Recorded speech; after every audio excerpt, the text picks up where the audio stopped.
Silipin natin ang chiller nila. Tingnan natin kung may chorizo. Gutom na ako.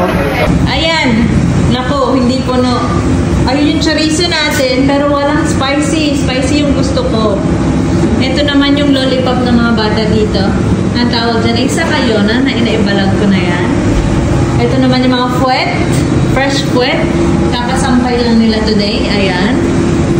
Tapos, ayun yung dried, fuet.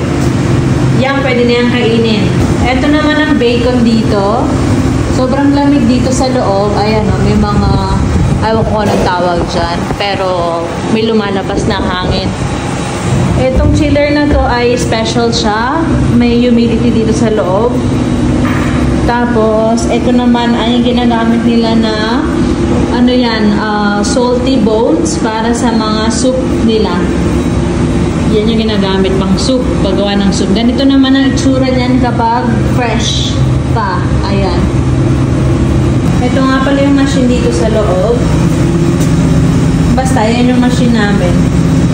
Magbibigay ng humidity dito sa chiller at lamig. Malamig dito. Ito naman ang sobrasada nila dito. Masarap yan. Lalo na kapag may cheese.